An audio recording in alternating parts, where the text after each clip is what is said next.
लाडकी बहीण योजनेमुळे विकास कामांच्या निधीला विलंब होतोय असं मंत्री दत्तात्रय भरणे यांनी म्हटलंय। तर लाडक्या बहिणींमुळे इतर गोष्टींना ताण सहन करावा लागतोय असं भुजबळ म्हणाले। लाडकी बहीण योजनेवरून महायुतीच्याच नेत्यांनी अशी वक्तव्य केली आहेत।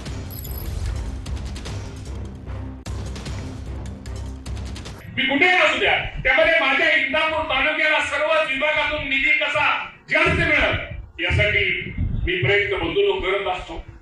आज तुम्हाला मी सांगतो, ठीक आहे, आज लाडकी बहिणीमुळे थोडी योजना असल्यामुळे काही गोष्टीमध्ये थोडं निधीमध्ये थोडं यायला उशीर होतोय, उशीर झाला होता, परंतु आज सगळं हळूहळू गाडी पूर्वत यायला लागलेली आहे। याच्यामध्ये काही लपवण्यासारखं काय आहे? एक स्वाभाविक आहे ना, अचानक आपल्याला मिळणाऱ्या तुमच्याही सुद्धा घरामध्ये जे काही इन्कम येत असेल आणि अचानक एक मोठा खर्च निघाला तर इतर खर्चांवर मग थोडासा ताण येतो।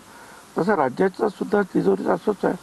45,000 कोटी रुपये जर वर्षातून काढायचे आहेत बाजूला, तर मग इतर या काही गोष्टींना ताण सहन करावाच लागणार।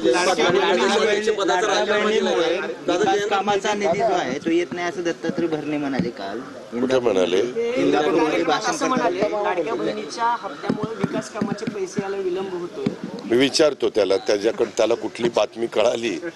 शेवटी तो माझा सहकारी आहे, मंत्री महोदय, त्यांना विचारून क्लिअर करतो कुठल्या अपेक्षेने कुठल्या हेतूने ते बोलले। नाही, दत्तात्रय भरणे काय बोललेत ते मला माहीत नाही, पण विकास निधी हा मोठ्या प्रमाणावर येतोय। आपण बजेट पाहतोय, पुरवणी मागण्या सुद्धा आता आम्ही परवाच पास केलेल्या आहेत आणि त्यामुळे मला जेवढं बजेट कळतं त्याच्यानुसार व्यवस्थित विकास कामाला पैसा त्या ठिकाणी येतोय।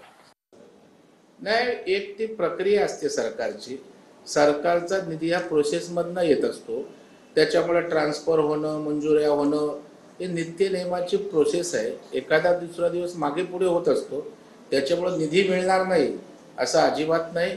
लाडक्या बहिणींना वेळेत निधी मिळतो, मिळत राहणार आणि कधी आम्ही लाडक्या बहिणींना त्या ठिकाणी निधीपासून त्या दुरापास्त ओढायला त्याची